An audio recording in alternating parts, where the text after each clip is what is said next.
सर्वप्रथम बघूया जिल्ह्यातील पीक पाणी व अतिवृष्टीमुळे झालेल्या नुकसानी संदर्भातील बातमी। चंद्रपूर जिल्ह्यात पावसाच्या तडाख्याने शेती पिकांचे व भाजीपाला पिकांचे मोठे नुकसान झाले आहे। प्राथमिक अहवालात 26,000 शेतकऱ्यांचे 18,000 हेक्टर पीक पूरबुडीत असून आतापर्यंत वार्षिक पर्जन्य सरासरीच्या 75% एवढे आहे। जुलै महिन्यात सामान्य सरासरीच्या 213% पाऊस झालाय।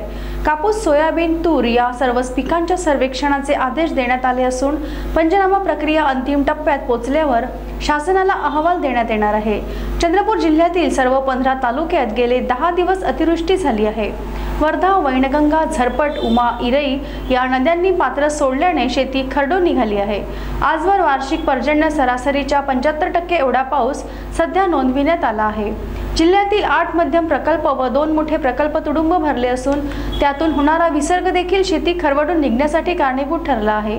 मुख्यत्वे कापूस, सोयाबीन, धान, तूर ही प्रमुख पिके प्रभावित झाली असून भाजीपाला पिकांचेही मोठे नुकसान झाले आहे। अनेक ठिकाणी मत्स्य प्रकल्पांनाही मोठा फटका बसला आहे। जिल्ह्यातील कृषी विभागाच्या प्राथमिक अहवालानुसार 26,000 शेतकऱ्यांचे 18,000 हेक्टरवरील पिकांचे नुकसान झाले असून या सर्वच पीक नुकसानीच्या सर्वेक्षणाचे आदेश देण्यात आले आहेत। सध्या पंचनामा प्रक्रिया अंतिम टप्प्यात आहे। जिल्ह्याच्या वार्षिक पर्जन्य सरासरीत यंदा जून मधील पावसाची आकडेवारी 161% तर जुलै महिन्यात तब्बल 213% एवढा पाऊस नोंदविला गेला आहे।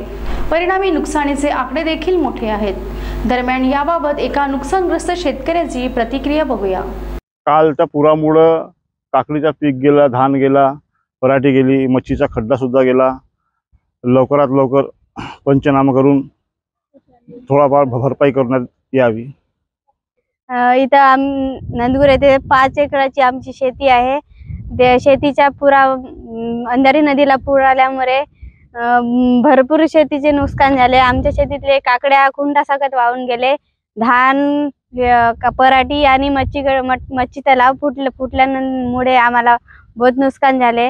2.5 ते 3 लाखांपर्यंत नुकसान झालेलं आहे। शासनाने याच्यावर लवकरात कारवाई करावी।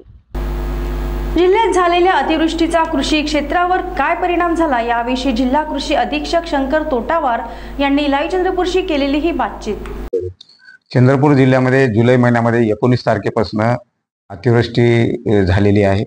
जिल्ह्यामध्ये सगळ्याच तालुक्यामध्ये विविध खरीप पिकाचं आणि भाजीपाला पिकाचं नुकसान झालेलं आहे। ह्या दरम्यान जवळपास 26,000 शेतकऱ्याचं 18,000 हेक्टरवरती शेती पिकाचं नुकसान झाल्याबाबतचं प्राथमिक अहवाल आम्हाला क्षेत्रीय स्तरावरून प्राप्त झालेला आहे।